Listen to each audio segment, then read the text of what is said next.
My name is Jack Dawes, and I've been a park ranger at Elkwood National Forest for the past 5 years. Located in the rugged backcountry of Montana, Elkwood covers over 2 million acres of pristine wilderness. It's a beautiful but dangerous place for the unprepared. As a ranger, it's my job to maintain the trails, educate hikers, enforce rules, and respond to emergencies. I grew up in this area and know these woods like the back of my hand. My grandfather was a forest ranger too, so I learned the ropes at a young age. I've hiked every trail, climbed every peak, and camped in every valley within Elkwood's vast borders. There are still areas so remote that few humans have ever set foot there. It's easy to disappear into the depths of this untamed land if you don't respect it. My outpost is near the north entrance to the park, and enough provisions to survive if I get stranded. Each morning I hop in my dusty old Jeep and head out to patrol. Elkwood only has a handful of rangers spread out over thousands of miles, so we each cover a large swath of ground. My zone is the northwest sector, spanning hundreds of rugged acres. A typical day involves cleaning up campsites, maintaining trails, assisting hikers in need, watching for fires or illegal activity, and documenting wildlife. Bears and mountain lions are common, so I'm always armed. So far, I've been lucky to avoid any close calls with aggressive animals. Not many dangers exist that I can't handle alone. I enjoy the solitude out here, just me and nature. Weeks can pass without seeing another person. At night, I often sleep under the stars instead of heading back to my cabin. Gazing up at the Milky Way makes me feel small, but connected to the universe. This wilderness has a magic to it that most folks miss racing through their daily grind. Out here, the rhythms of the earth govern your clock. But a park ranger's job isn't always peaceful. Injuries, deaths, and disappearances occur if visitors make stupid mistakes. I've rescued my share of green hikers who go out poorly equipped, and I've recovered bodies too. Victims of falls, drownings, animal attacks, or exposure. That's the ugly side of the job. It wears on you over time, seeing such preventable tragedies play out. But it motivates me to educate people about respecting nature's power. I thought I had seen everything these woods could throw at me. But a few weeks ago, something happened that shook me to my core. It was a quiet night on patrol. A half-moon cast that surrounded my Jeep on the overgrown forest road. I had the radio cranked country music playing softly as I bounced along, my headlights cutting a path through the dark woods. As a park ranger in these remote parts, I was used to spending countless hours alone, patrolling for any issues that might arise. But despite the isolation, I felt calm and at peace in the forest I knew so well. I was nearing the end of an uneventful 8-hour shift. My partner Carl usually split these long patrols with me, but he had called in sick. Didn't bother me none to ride solo, but the graveyard shift could wear on you when the caffeine wore off. I glanced at my watch, 1:47 a.m., and let out a yawn. Wouldn't be long before I could head back to the ranger station and crawl into bed. Seemed like this night would pass without incident, just the way I liked it. I was contemplating turning around when a faint noise in the distance caught my attention. I turned down the radio and listened close. At first it was barely audible over the hum of the Jeep's engine, but then it grew louder. A blood-curdling scream echoing from deep within the forest. My hands gripped the steering wheel tight as I heard it again, the terrified shriek of someone in mortal danger. It turned my gut to ice. There shouldn't have been another soul out here at this hour. I froze for a moment, unsure if my exhausted mind was playing tricks, but the desperation in those screams was unmistakable. Someone miles back in the woods needed help. I threw the Jeep into gear and hit the gas, racing towards the source of that chilling cry. The vehicle jostled violently over rocks and roots as I picked up speed, and sprayed the high beams through the trees, searching for any sign of the person in distress. Those agonizing screams echoed 2 more times before fading out. I pushed the old Jeep to its limits, careening down the dirt road. The forest became a dark blur around me. Finally, I slid to a stop where the road ended, listening intently. But suddenly, the woods had gone silent as a grave. I killed the engine and lights. With trembling hands, I readied my rifle, scanner, flashlight, and first aid kit. This was prime grizzly territory, so I couldn't be too cautious. But some intuition told me a dangerous animal wasn't the culprit here. I moved quickly in the direction the last scream had emanated from. Sweeping my light back and forth, I called out reassuringly. No reply came. The beam revealed no movement or odd shapes. I continued deeper into the brush, adrenaline pulsing through my veins. The forest remained still, except for the needled branches scratching against my jacket. Even the crickets had gone mute. I scoured the area thoroughly, finding no signs of people or animals. Part of me refused to believe those agonized cries had just been my imagination. They had seemed so vivid, so close, yet not a single shred of evidence was here. I made my way back to the Jeep, just as the sky began to purple with dawn's first light. Whatever had produced those screams was gone without a trace. For now. Exhausted, I drove back to the station as the sun peeked over the ridges. I kept replaying those chilling screams in my mind. I knew every inch of these woods, yet I couldn't explain what I'd heard, as much as I wanted to dismiss it as a trick of the night. Some instinct told me to stay alert. I decided to hike back to the spot after sunrise to investigate further. The golden morning light revealed details my flashlight had missed. Right away, I noticed a disturbance in the underbrush where something large had trampled through. Kneeling down, I spotted several massive footprints sunk deep in the soft soil. They appeared human in shape, but far larger than any man's. I estimated the length at 16 inches. No known animal left tracks like that. Nearby, a sapling was snapped clean in half and covered in unusual claw marks. The leaves and earth showed further signs of a violent struggle. Scraps of torn, bloody clothing clung to the brambles. I bagged a shred of plaid flannel, perhaps torn from a shirt. But other than footprints and scuffs, I found no complete articles of clothing or camping gear. It was like whoever had been here vanished without a trace, or was taken. That thought sent a chill through me despite the blazing sun. What happened last night was no illusion, not with evidence this concrete left behind, but the implications were disturbing, even unbelievable. I couldn't explain it logically, no matter how long I lingered there analyzing the scene. With a shrug, I hiked back to radio the station and file an incident report, though I doubted anyone would believe me. Back at the ranger station, I described the events in full detail to my superior, Ranger Jennings. He eyed me skeptically, arms folded across his barrel chest. I showed him the shoe print moldings I had made along with the shredded flannel. He examined them briefly before shaking his head in dismissal. But working solo, you were likely exhausted last night.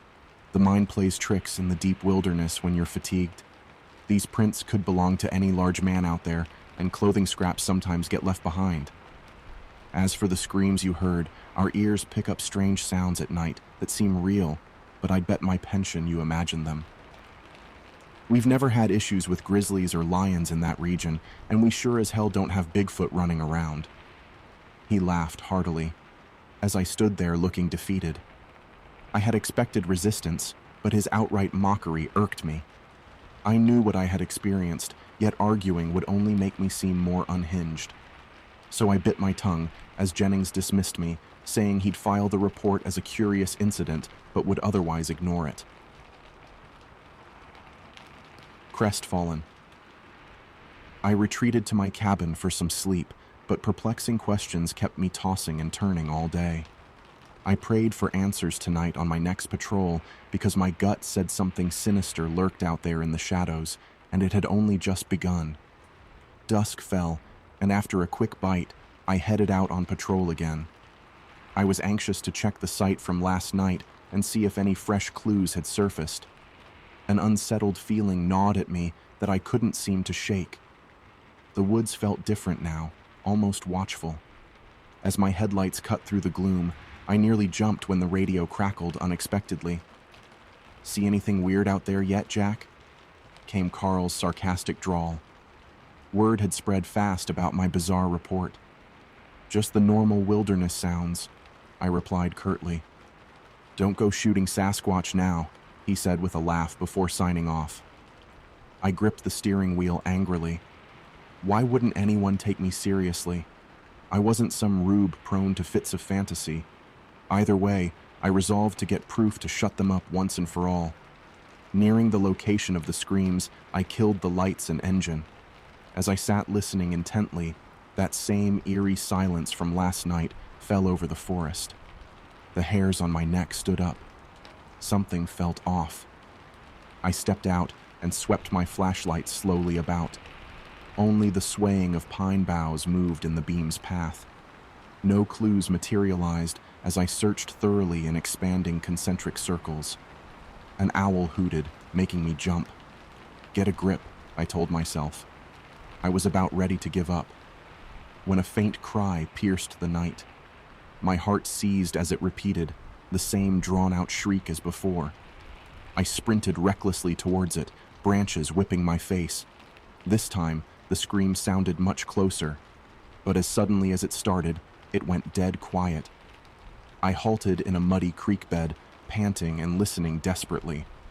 Where was it coming from? How could something shriek that loud and then vanish so quickly? I dedicated all my time to patrolling the area where I had heard the screams. I went out morning, noon, and night, hoping to find some trace of whatever had made those sounds. But each time I came back empty-handed, with not even a stray footprint left behind. During the day, I would do slow, methodical grid searches, leaving no stone unturned. I knew these woods like the back of my hand, but found nothing out of the ordinary.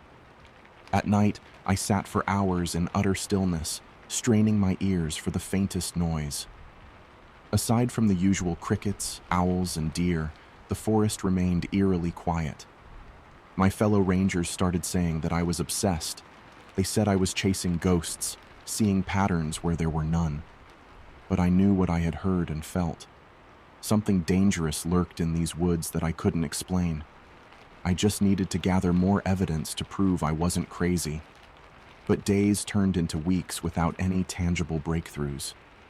I hiked until my feet blistered, listening until my own blood pulsing filled my ears. Yet each patrol proved an exercise in frustration.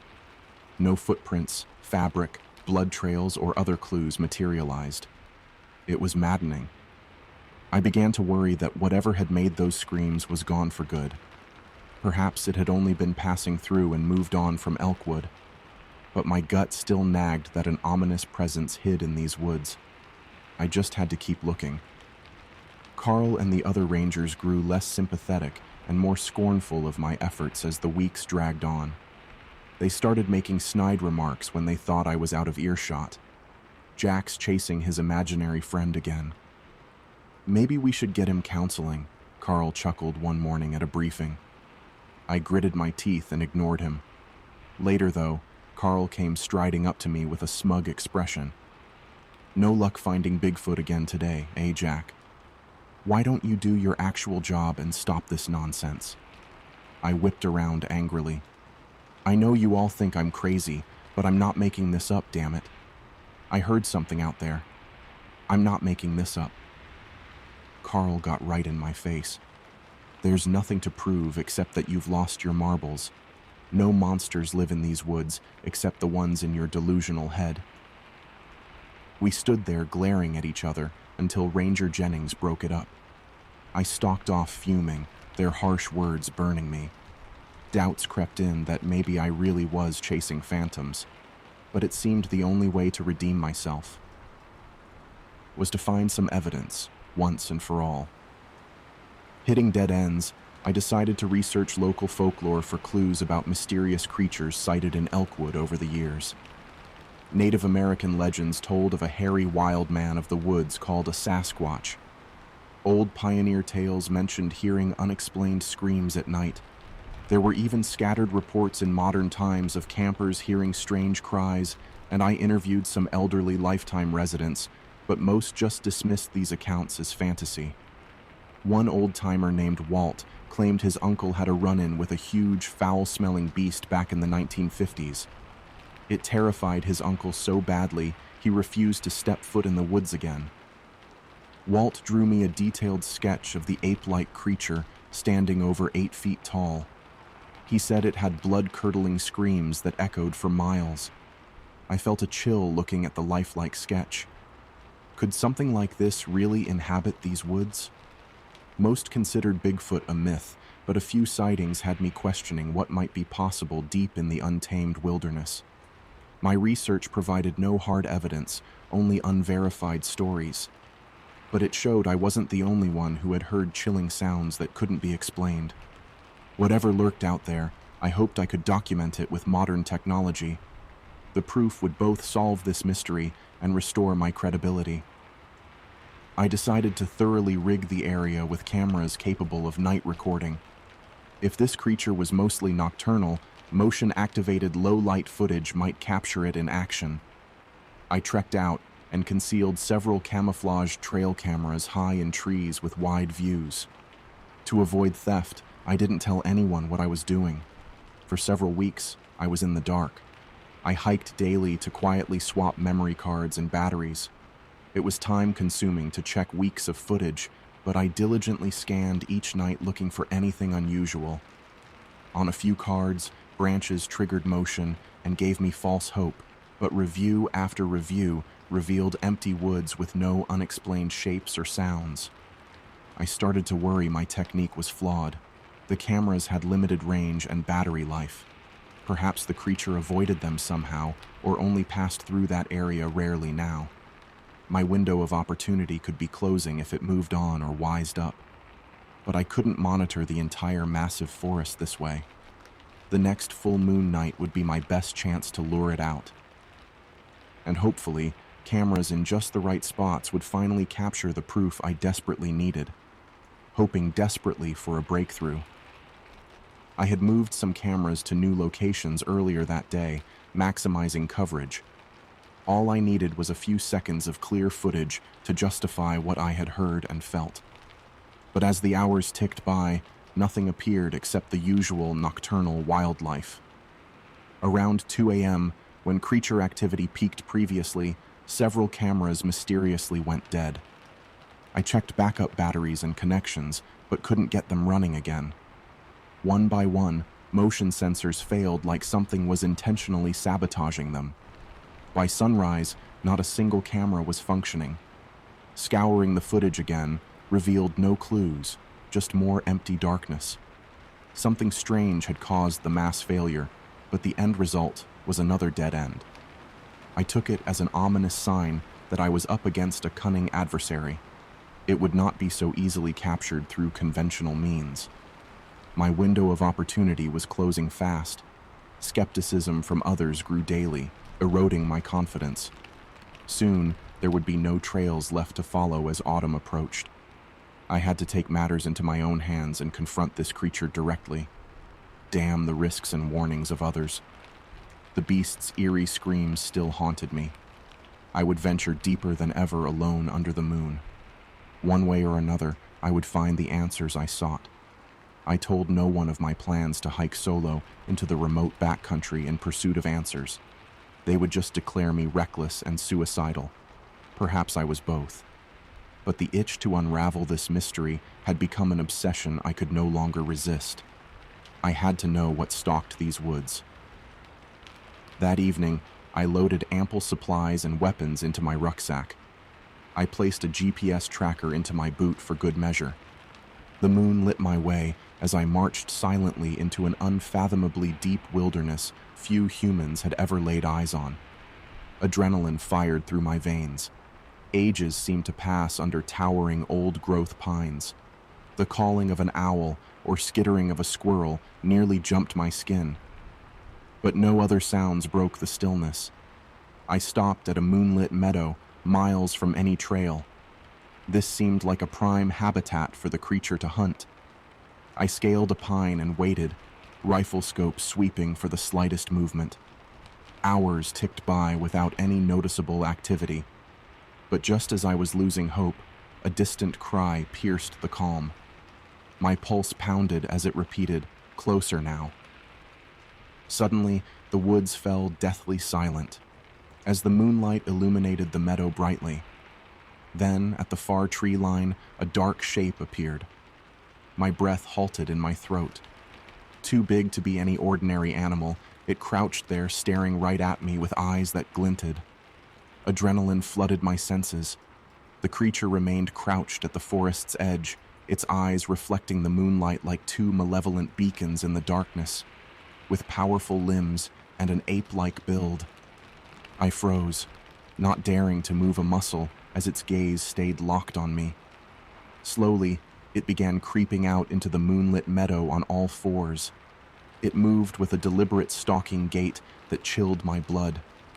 Step by step, it drew nearer to the pine I was perched in, sniffing the air. I raised my rifle, steadying it on a branch as I lined up the crosshairs on the beast's bulky frame.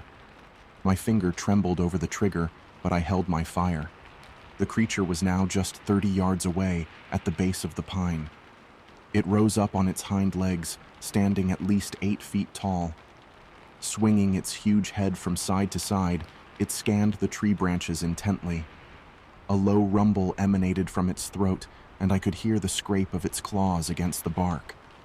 The monster clearly knew I was here, but could not yet pinpoint my location. Suddenly it reared back and unleashed an earth-shattering roar. The sound was like a combination of an enraged bear and an ape-like scream all in one. It echoed for miles across the forest. I had to clasp my hands over my ears. It was so deafening. The creature bellowed again and again, making the entire tree shake. It was an obvious challenge meant to flush me out. Realizing I was trapped, I searched desperately for an escape route. About 50 yards to my left, a sturdy branch extended from a neighboring pine, just within jumping distance if I could gather the courage. As the roaring finally ceased, I inched my way out onto a quivering limb, rifle strapped across my back. Just as I prepared to leap, the branch cracked loudly, zeroing in on me. Our eyes met for a brief moment, and I saw recognition flash in its glare. I jumped just as a massive clawed hand swiped the spot where I had been perched. It missed me by inches, raking bark that exploded in my wake. I crashed painfully onto the adjacent branch, scrambling to get upright. Behind me, the creature bellowed in rage at having lost its prey. Without hesitation, it grabbed the trunk and began climbing with terrifying speed. I turned and ran for my life, leaping wildly from branch to branch through the pines. I could hear the monster thrashing through the trees just yards behind. Adrenaline coursed through my veins as I fled for my life. Suddenly, I lost my footing and tumbled from a branch, slamming down hard onto the forest floor. The wind was knocked out of me, and my ankle twisted painfully on impact. Gasping, I glanced up to see the dark shape barreling down the trunk right at me. I flipped onto my back just as it landed where I had fallen, digging its claws into the soil. We were now face to face, the creature hunched over and breathing heavily. Its hot breath washed over me, and I could smell its pungent, animal-like stench. It bared its jaws, revealing long yellow fangs. There was no mercy or humanity in its eyes as it readied for the kill. This was an apex predator that would show me no pity. As it reared up to slash me with its hooked claws, I desperately grabbed my rifle and fired point blank into its chest. The shot echoed through the woods, and the creature staggered back, bellowing in pain. Dark blood streamed from its wound, but incredibly it remained on its feet, shaking its head in rage. I fired twice more, striking its shoulder and neck. The bullets only seemed to further enrage the behemoth. I realized I was outgunned by this monster's sheer mass and power. As it loomed over me again for the final blow, I closed my eyes and prepared to meet my end. Suddenly, a chorus of distant screams rang out. The creature halted and glanced around nervously. More eerie wailing arose from multiple directions in the woods. It was now the monster's turn to look panicked and confused. Seizing this distraction, I clawed desperately away from the creature, dragging my injured leg behind me. The beast looked back at me, wavering with indecision. Finally, it turned and rushed off toward the crees on all fours, disappearing swiftly into the forest. I lay there stunned, unable to believe I had escaped. The screams faded, and soon the woods were still again. The creature was gone, for now. But without a doubt, more of its kind lurked out here. I had to get to safety and warn people before it returned to finish me off. Gritting my teeth against the pain, I limped back in the direction I had come. Each step was torturous, but I dared not stop. The night felt even darker and more menacing now in the wake of my encounter. Relief washed over me when the meadow came back into view. But just as I neared the far tree line, an earth-shattering roar exploded behind me. I spun to see the creature burst from the bushes, barreling at me on all fours. Blood still oozed from its wounds, but its fury was unabated. I raised my rifle and fired my few remaining rounds blindly as it charged.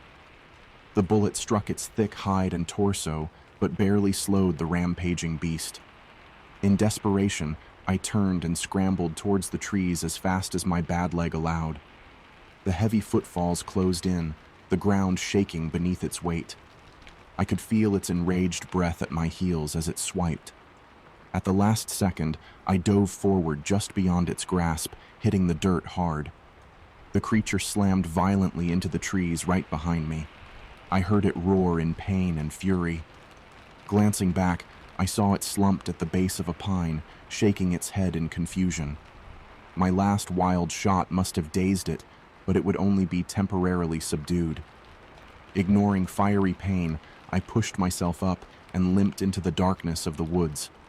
Behind me, the sounds of the creature regained composure, smashing trees in its rage. But I had gained some distance now. I retreated, pushing my limits to escape. The glow of dawn in the sky ahead kept me moving. My whole body ached from the night. But there was no time to rest. I knew those beasts likely tracked prey using keen scent. My only hope was to put distance between us before they picked up my trail again. I chose a direction at random and started limping as swiftly as my tired legs allowed, and my twisted ankle screamed in protest, but fear kept me pushing hard. I was in foreign territory, many miles from the nearest trail or road. Still, following any bearing seemed safer than waiting for those creatures to regain my scent. I scrambled over fallen logs and waded through frigid streams, using them to obscure my path. Above, the pines came alive with birdsong while I remained wary of every little sound. The forest no longer seemed still and peaceful now that I knew what lurked within its depths. I kept glancing back, dreading the sight of those beasts bounding after me. But for the moment at least, I appeared to have slipped away undetected. After 2 hours of staggering onward, I finally collapsed against a boulder, spent. My adrenaline high had burned off, and my twisted ankle and bruised body screamed for rest. I fumbled for my radio, hands shaking. "This is Ranger Jack Dawes. Request immediate evacuation." Only static hissed in reply. I checked my GPS and swore the signal couldn't penetrate this deep into the unmapped valley. There would be no helicopter ride out of here. I was well and truly alone. I assessed my few survival options. I had fled directly downslope, so following a creek should theoretically lead me out eventually. But it could take days to walk out, exposed to the elements and those deadly predators. Alternatively, I could try waiting by the radio for help, but it seemed unlikely anyone would come searching soon. As I debated my next move, the forest suddenly fell eerily silent. The chirping birds and humming insects went mute. All I could hear was the rush of the creek and my own panicked breaths. A chill ran through me. Something was close and watching my every move. I peered cautiously upward and spotted a shudder in the pine several yards back. The treetops swayed and pine needles drifted down. Then I saw a large dark shape lunge from one trunk to another in pursuit. It paralleled my path, using the height advantage to track me. My only advantage was it could not pinpoint my location if I stayed beneath the pines. I rose shakily and continued down the creek, careful to remain under cover. All stealth was now paramount. The creature followed patiently, herding me deeper into its domain. Soon the icy creek plunged over a rocky ledge, forcing me back on land. With dawning horror, I realized I had been expertly manipulated into a canyon with only one way out. I was cornered and out of options. A deep howl echoed through the gorge. The creature had trapped its prey. Frantically, I scanned for any possible sanctuary and spotted an old wooden cabin nestled against the canyon wall. I limped desperately across the open ground and found the door unlocked. The musty interior was mundane, but it was a fortress compared to the exposed woods. Outside, heavy footfalls surrounded the cabin, awakening primal fear. I quickly barricaded the door with a heavy desk and stacked furniture at the window, but the rotting wood and glass would never withstand a determined assault. As an afterthought, I grabbed a rusty hunting knife from above the fireplace. It was poor protection against such beasts, but better than nothing. I considered trying to scramble out the back door and down the canyon for a head start, but I was too slow and exhausted to possibly outrun the creature on two legs. Was to bunker down and pray the cabin would shelter me until help arrived. But even that hope was flimsy as the decaying structure creaked. Outside, those lumbering steps circled hungrily. Soon, it would lose patience and rip this fragile cabin open, unleashing its primal fury on me. All I could do was hunker low out of view and brace for the inevitable showdown. A heavy thud on the roof made dust rain down. Sinister scratching noises rose from all around the cabin as clawed hands tested the walls and windows for weakness. Then the glass exploded inward as a fist punched through. I dropped to the floor as shards flew, listening to that hand fumble around for the latch, blocked by the desk I had shoved into place. Angrily, the creature bellowed and shoved against the barricaded door, but the sturdy piece of furniture prevented it from bursting inside. Enraged by being denied easy access to its prey, the beast began tearing at the roof and remaining windows, smashing anything it could reach. The cabin trembled under the assault. I knew once that ancient door gave way, my fate would be sealed. The weak blade in my hand offered only the cold comfort of choosing how I died in these last desperate moments. As I crawled to a far corner, my hand brushed something hard under a moth-eaten blanket. A shotgun. I quickly loaded 2 shells and chambered around. The beast's roars were deafening between each vicious strike against the cabin walls. Any second now, those claws would finally smash through and rip into my fragile flesh. But I would not go down quietly. A hairy arm smashed through a side window, groping for the latch. I raised the shotgun and fired point blank into the limb. An enraged howl shook the cabin. Dark blood splattered the walls as I chambered another shell. At the front door, claws tore furiously at the gnarled wood. I fired again through a shattered window, driving the monster back temporarily.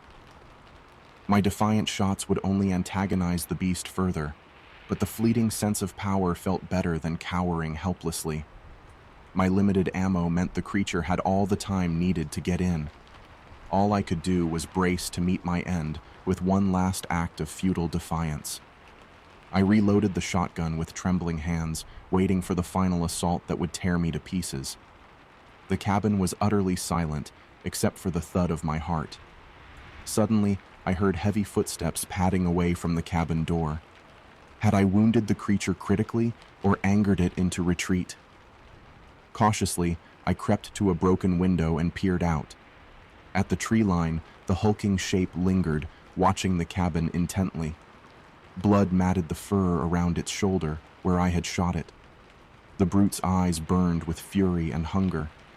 I searched every corner of the battered cabin for anything that might aid my survival. But aside from the shotgun, now empty, the place was stripped bare. Escape through the door or damaged walls remained impossible.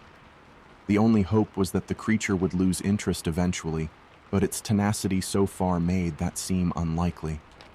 I slumped against the back wall in despair, but then my hand felt a gap behind the buckled bookcase. Shoving it aside, a dark hole was revealed, some sort of old tunnel. There was no telling where it led, but anywhere seemed better than waiting here to be slaughtered. With effort, I squeezed into the narrow, claustrophobic shaft on my hands and knees. My flashlight scarcely lit more than a few feet ahead. Behind me, the bookcase swung partially back into place, hiding this escape route. I said a silent prayer of thanks for this deliverance, however precarious, then began crawling blindly ahead into the unknown. Jagged rocks tore at my knees and hands as I crawled aimlessly forward. My flashlight revealed only endless more of the same. Black, confining nothingness. The air was dead and stale, devoid of life. But anything was better than being ripped apart back in that cabin. At intervals, I paused to catch my breath, ears straining for any sound of pursuit. But only my own thudding heart and the skittering of insects kept me company. The absolute darkness and claustrophobia threatened to crack my mind. Still, I crawled onward, praying this path might lead to redemption. Suddenly, a deafening roar exploded directly behind me. I scrambled forward in panic, expecting to be torn from the tunnel at any moment by those ruthless claws, but the narrow shaft prevented the beast from reaching very far. For the first time, the cramped mine provided protection rather than feeling like a trap. The creature thrashed and bellowed in fury, unable to access its cornered prey. It could only snap angrily and swipe at air, gaining no purchase. Desperately, I crawled until the roars faded into silence. But I knew the beast was likely just retreating back outside to stand guard until I emerged. There would be no easy escape.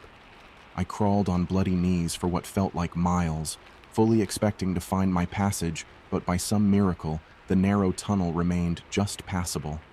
A tight section collapsed around me, pinning my torso excruciatingly. The jagged rocks pierced my sides as I struggled forward. With no other options, I clawed desperately at the loose rubble, bloodying my nails and fingers raw.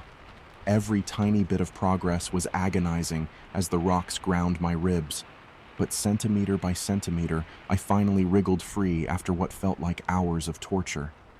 I lay gasping beyond the choke point, nearly broken. The temptation to just give up and rest was overwhelming, but I forced my shredded body onward. The claustrophobic miles crawled on endlessly. There were times I thought the air grew thinner and I would be buried alive by a cave-in. But finally, miraculously, the tunnel began trending upward. Fresh air kissed my face instead of the musty dampness. With my last ounce of strength, I clawed my way up a steep rubble choke. Suddenly, my hand broke the surface into open air. I dragged myself out and collapsed on a rocky slope, overwhelmed. By the slanted light piercing the pines, it was late afternoon. Somehow I had crossed deep under the mountain and emerged miles from where I entered. I was badly cut, bruised and utterly spent. But I had miraculously survived the tunnel and beast. Tears streamed down my filthy cheeks at the thought. I was unwilling to move from that spot, content to just lay there breathing sweet air. But I knew I still had to find a way out of these woods before nightfall. I forced my tattered body to rise. Staying here exposed would be suicide if that creature came searching. I limped downhill in search of salvation. I wandered the backcountry slopes for an hour, searching for anything familiar. Just as panic crept in that I was irrevocably lost, I spotted a faded trail marker. It was the old Loon Lake trail I had hiked 1,000 times. I nearly shouted in relief and joy. This well-worn path wove gradually downhill for many miles. I set off as quickly as my legs allowed, one hand tracing the blazes on the trees. They were beacons of hope guiding me to safety. The late sun pierced the canopy in shafts, lighting my way. I paused at a bend to drink from the icy creek. In the stillness, I listened intently. Only a light breeze rustled the underbrush. The creature was not stalking me, for now at least. I pushed on down the winding trail. The sun sank behind the ridge, casting the forest into shadow. Utter exhaustion overcame me. I could go no further, stumbling blindly in the darkness. My shredded feet and spasming muscles screamed for rest. The trail led me to a large oak with low-hanging branches. Gingerly, I climbed up and wedged myself between two thick branches. There I would be hidden from sight and protected on three sides from attacks. It was precarious, but far safer than sleeping unprotected on the ground. As I strapped myself in with my belt, a distant, mournful howl echoed through the trees, raising hairs on my neck. The creature was still out there somewhere, likely tracking me. I doubted I had seen the last of it. But for now, I was too drained to feel anything but numb relief at making it this far. My lacerated eyelids sank closed against my will. I had never welcomed sleep so fully. Tomorrow I would hike the remaining miles to safety come hell or high water. Daybreak aroused me from restless sleep. Every inch of my body screamed in agony as I unfolded myself from the tree. But the siren call of home kept me moving. Mile by mile, I hobbled down the winding trail as the sun climbed the sky behind me. I reached familiar territory near the ranger station. Tears of relief flowed when the wooden buildings came into view. I staggered the last stretch and collapsed against the porch rail, a battered mess. My torn uniform and deranged shouts brought other rangers sprinting out. I could barely rasp an explanation of the horrors I had witnessed. But I pleaded desperately for them to send armed men to hunt the beast and rescue any possible survivors. They looked skeptical, but helped me inside the infirmary. I was delirious with fatigue and trauma, but determined to make them understand the threat before it was too late. After a long rest, I recounted my full experience to Ranger Jennings in his office. He listened with a stony face, arms crossed. When I finished, he shook his head angrily. "Do you realize the time and money wasted searching for you these past days? And now you return with these tall tales despite no evidence found of your claims? I warned against your reckless solo mission. Seems you just got lost and disoriented out there alone." I showed him my injuries and urged that we must return while the trails were still fresh. But he refused to risk more resources on what he figured was a goose chase. We argued heatedly, but he remained unmoved. He dismissed me on leave to rest my mind.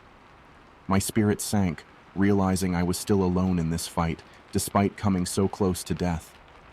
The next few days I rested and healed my battered body. But mentally, I only grew more agitated being confined indoors. I knew each passing day made evidence deteriorate at the creature's lair. Jennings had made it clear no one would investigate my claims. But I could not just let the matter fade away unresolved. That would only embolden the beast to kill again with impunity. I had to find definitive proof, like a body, scales, fur, or DNA, to get others to believe me. My journal contained detailed maps of landmarks to lead back there. No one could plausibly deny physical evidence. Once I had it, I could rally a hunting party to neutralize the threat.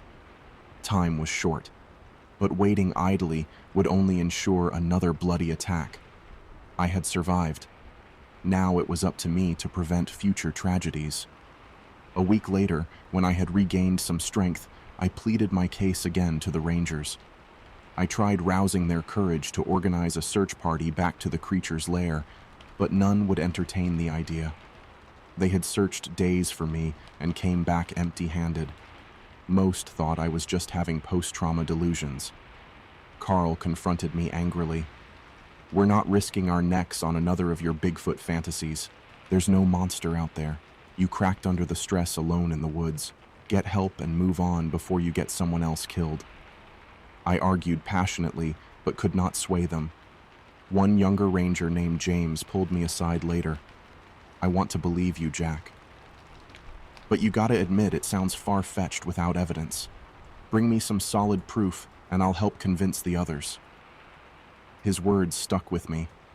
I was on my own here until I uncovered physical evidence, and my window to act was closing fast. Each day made it less likely I could locate the creature's lair remotely, but I had to try one last desperate effort for redemption, closure, and the sake of future innocence. The beast was real, and its menace remained. I could not walk away now in good conscience, no matter the risk or cost. Having failed to raise a hunting party, the full burden of stopping this creature fell upon me alone.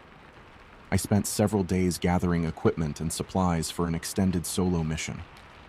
I cleaned and oiled my rifle thoroughly, stowing ample ammunition. A broad machete and hunting knife would provide last-line defenses up close. Nuts, fruit, and a water purifier. My backpack also held flashbangs to create confusion and diversion if needed. I studied my journal's crude forest maps repeatedly to imprint the route to the creature's lair. It would require navigating many miles off-trail through treacherous terrain.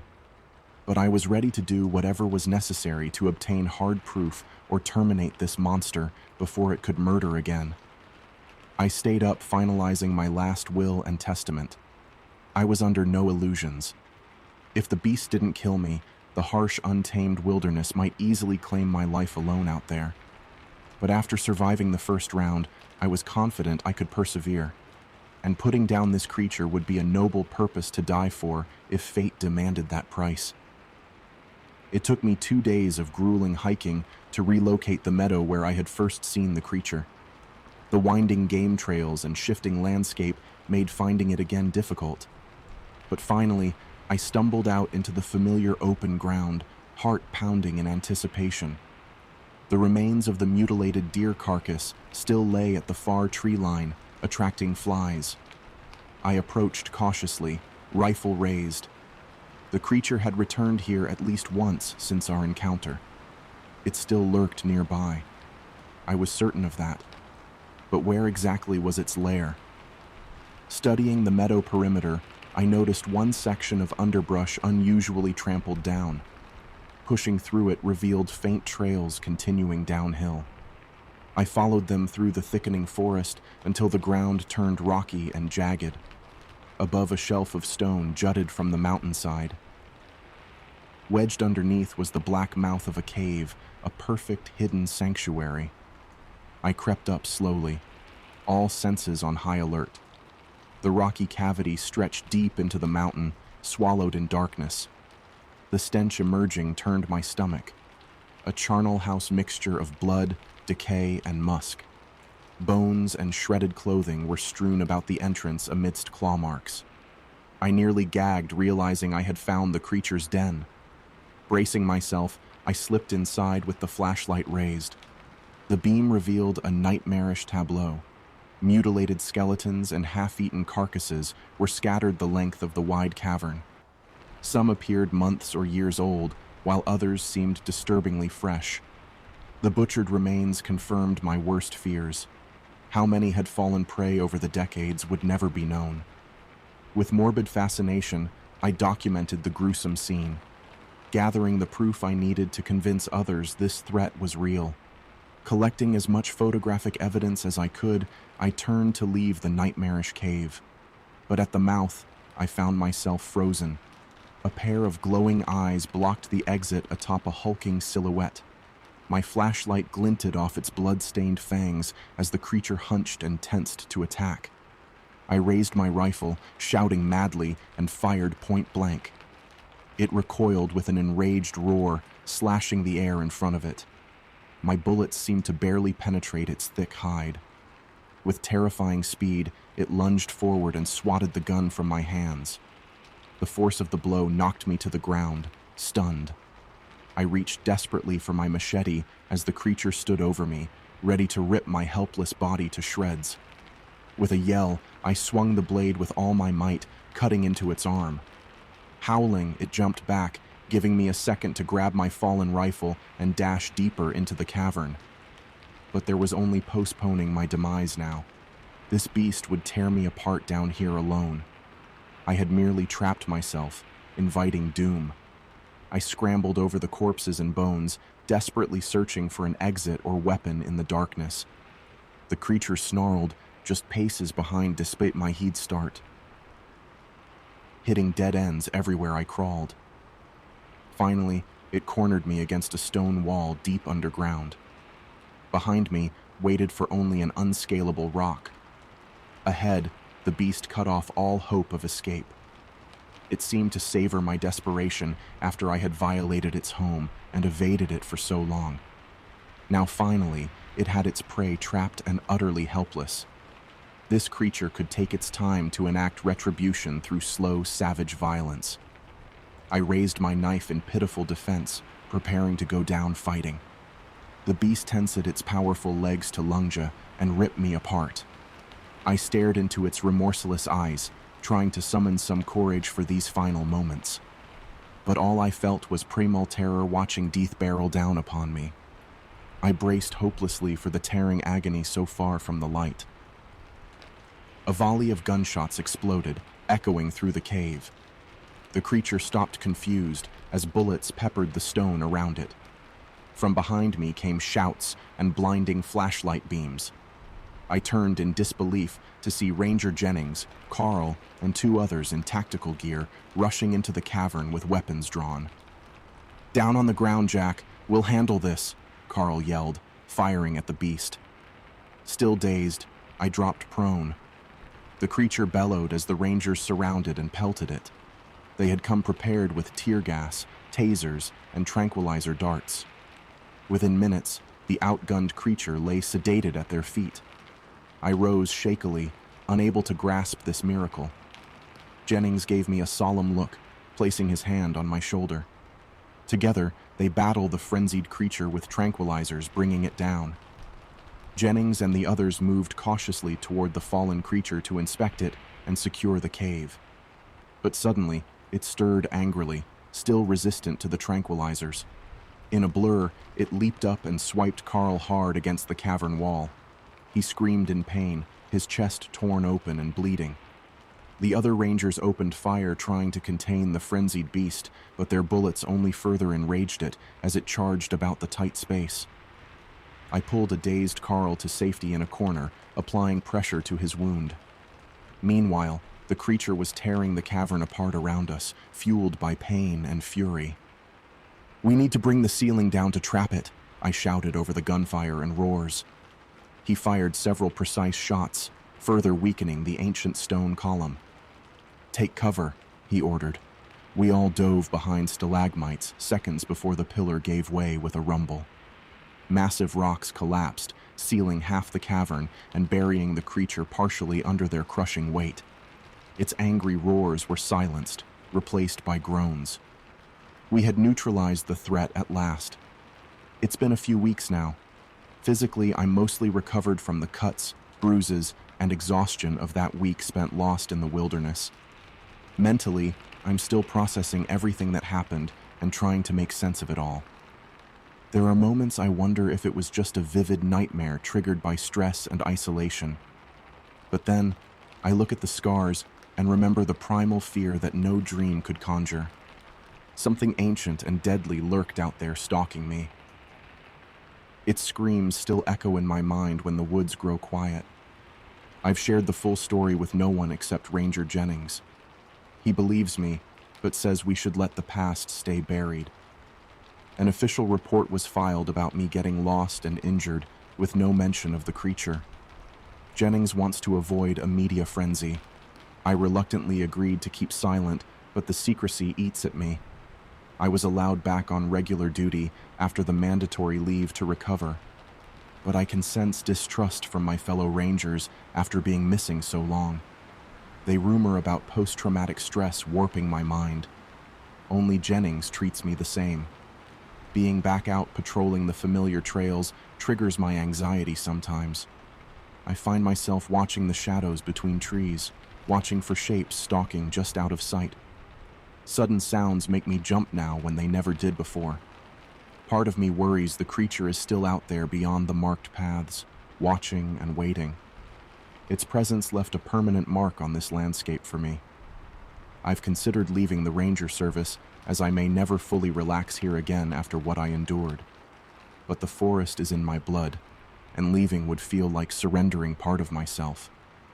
I must in time make peace again with its beauty and dangers. That is the only way to take back control from the fear. Jennings wants me to see a therapist to process the trauma among other professionals. I've refused so far, but understand his concern. The nightmares must stop eventually, along with the hypervigilance. What happened cannot define me or dominate the rest of my life. I know the human mind has a remarkable ability to adapt and heal if given time. For now, I'm taking it slowly, sticking to lower-risk patrol areas as I rebuild confidence in myself. The outdoors still feels exposed without a rifle in hand, however, but each shift gets incrementally easier. I try focusing on the calming sounds of water flowing over stone, the rustle of squirrels in the brush, and the majestic patterns of birds in flight. Nature is healing if you let it in. In the years ahead, I hope to gradually share my account with others who may listen with an open mind. Only through spreading compassionate understanding will our cultures fully mature to live in harmony with these wilds. There are long-held secrets here still being uncovered every day if you pay attention to her subtle signs.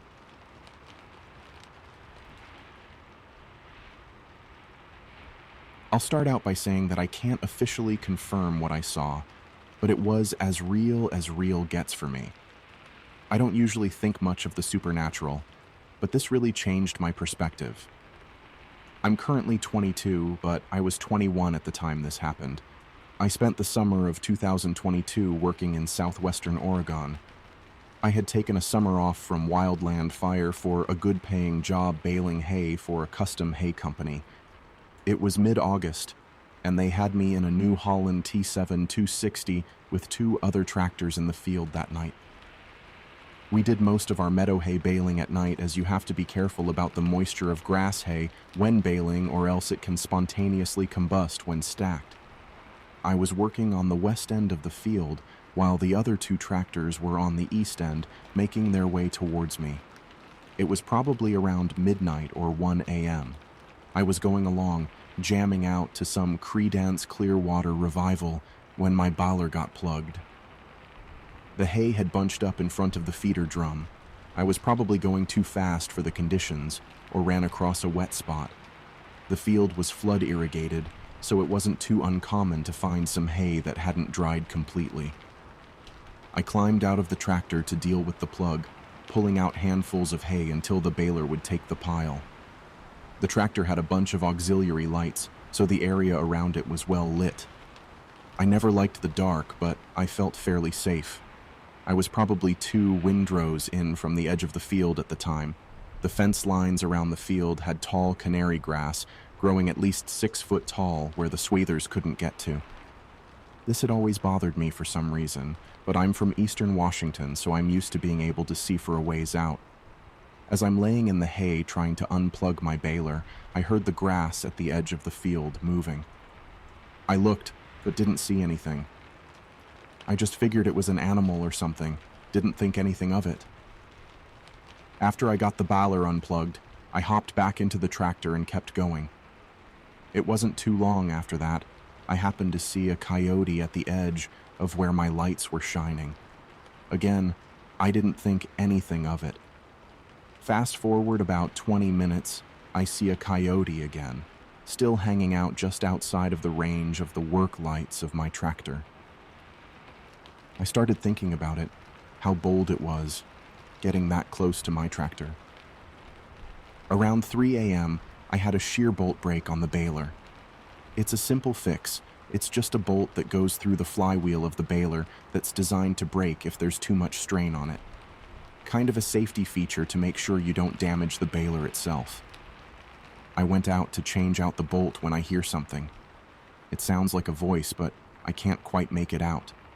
I try and hurry up with the shear bolt replacement.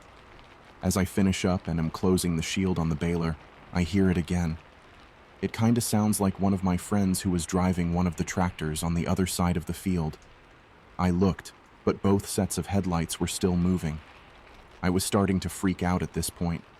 There shouldn't be anyone out here at 3 a.m. We're 5 miles down a gravel road from a town of like 40 people. I started rushing towards the tractor and climbed the steps. The voice is getting louder, calling my name. I get in and slam the door shut behind me. As I'm putting the tractor in gear, I look out the door. At the edge of where my lights are shining is what looks like a coyote. Something's wrong with it, though. It looks really mangy, and the eyes aren't shining the right color. They almost look crimson red.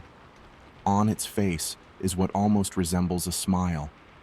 Then it stands up on its hind legs and tries to take a clumsy step in my direction. Once I saw this, I dumped the clutch and kept on moving. Up until the sun came up, every time I looked in the mirror, I could see a coyote staying just beyond the lights of my tractor, just like it had before. As the sun was coming up over the mountain next to us, I saw it start running back towards the tall grass at the end of the field. I radioed the other guys in the other tractors, but they didn't know what I was talking about. Thank God I didn't have a plug up or another shear bolt break after that. I don't know what I saw or heard that night, but that wasn't the last of it. Several nights later, we had gotten rained out, so I was able to sleep at night instead of during the day. It was in the bunkhouse. I was on the second floor on my bunk bed. I had just woken up around 4 a.m. and couldn't get back to sleep. Once I'm up, I'm up. I was laying in bed, scrolling through TikTok when I heard a scratching on the window. Like I said, this is the second floor. There are also no trees near the building. It was then that I heard that same damn voice trying to mimic one of my co-workers who wasn't even in town that night. After about 20 minutes, it went silent again. That's the last I've heard of whatever that was, and I hope I never have to deal with that again. I don't know exactly what it was, but I've heard stories of similar creatures, so I wonder if it might have been a skinwalker.